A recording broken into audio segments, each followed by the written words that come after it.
Cheers all. Good morning.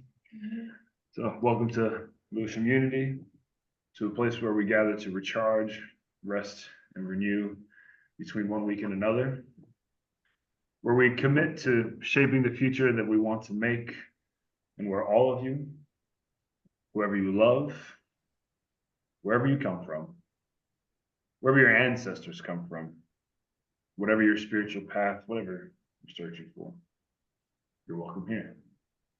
So, hello again, I'm Reverend Julio Torres, and my pronouns are he, him. So, today is a spiritual workshop, less cafe connects, but we can still chat and have our informal stuff just in water.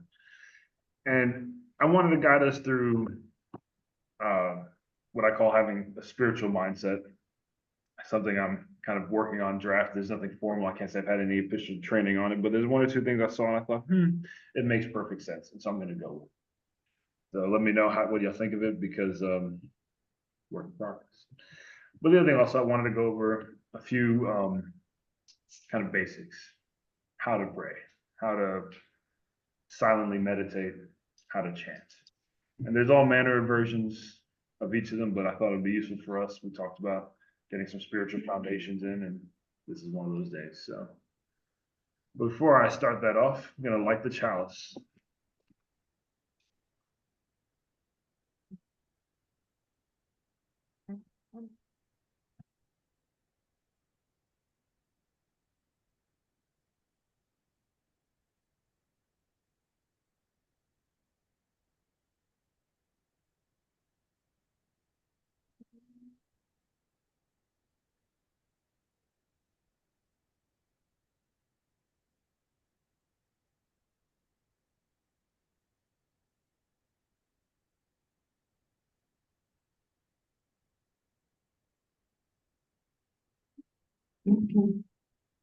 So we light this chalice so that we may all find fulfillment, whether it be inner peace, whether it be that search for truth, whether it be love, justice, wisdom. May we all take steps towards whatever path we're on to get there. And the second candle for the children, may their light shine so bright that their paths are illuminated. And may their angels, whether real or imagined, support them as the waves roll on, as the paths get rocky, or as the air gets turbulent as they soar. Amen and blessed be.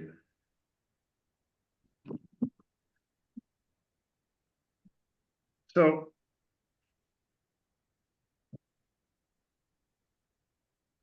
I think everyone knows I do ministry quarter time, and at my day job I work IT. And there's something we have called the agile mindset, agile ways of working. There's a whole thing about it in project management.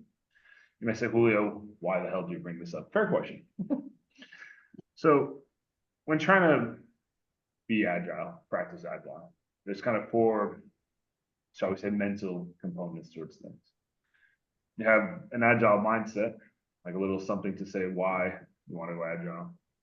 You have values, principles, and practices.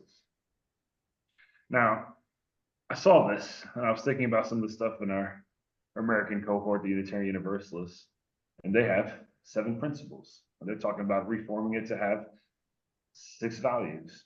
And at the core of all that being love. Some would say that's a mindset, value, and principles. And then today we are gathered to just get more onto spiritual practices. And I think it's a useful model, because any spiritual tradition, any faith tradition, will have a reason why they have a spiritual practice.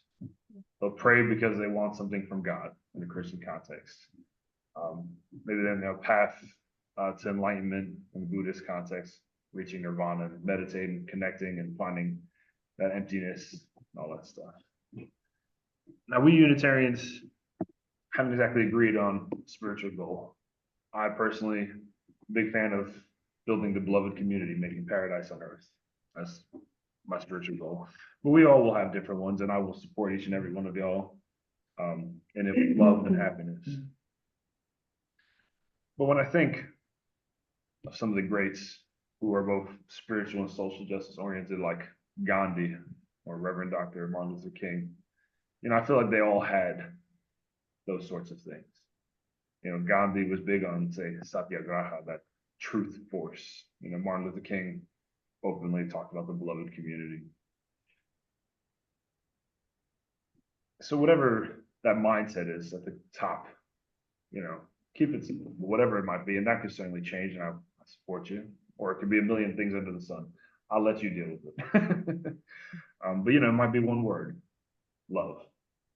It might be your whole theological premise. That might be a whole 50-page thing, whatever it might be.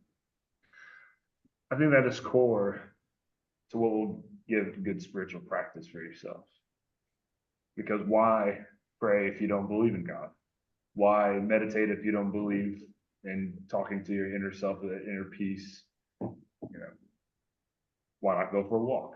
Why just might as well read poetry? Why chant if you feel like there's no point in having that spiritual energy build up and have like a calming effect, whatever it might be. And it's one of those things I wanted to workshop today. What could be that agile mindset? What could be those values? What could be those principles? For example, a monk may have a value that prayer and meditation could change the world. And they'll spend all day in rigorous discipline.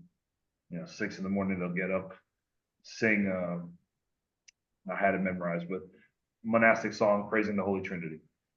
Or it could be the Buddhist monks who, Tibetan Buddhist monks, for example, to get up and they'll have their, the one group I was talking about was very big on the Bodhisattva, the green Tara.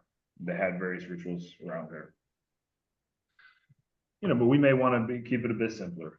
A biblical example might be principles based off, say, the passage in Micah where it says, what does the Lord require?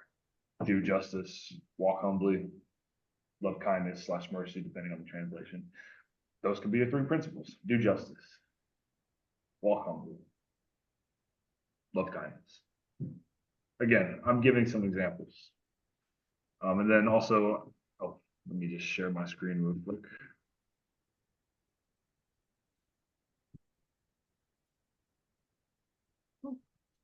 So there's this kind of one of the drafts where the Unitarian Universalists are kind of formulating their values. Again, love at the core in the middle, and the 6 on the outside of it: interdependence, equity, transformation, pluralism, generosity, and justice. Again, be as creative, be full of points, sing a song, however you do things. Whatever your values may be formulated, however you want to artistically draw it out. And today's the day, have that thought. We may all have shared values, we may not. It's something to think about though for your spiritual journey, because again, a few weeks ago we talked about the tree of contemplative practices. So just for your awareness, Karen, it's that tree up there on the with the fancy shapes next to it. Take a gander at it, but in different practices will ring true for different reasons.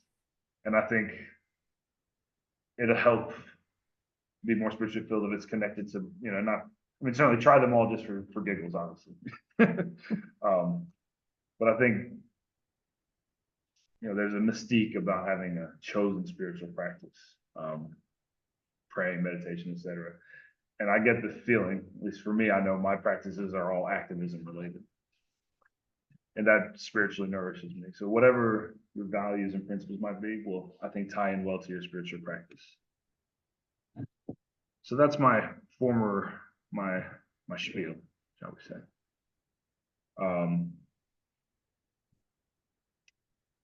And I will pause the recording so we can have conversation.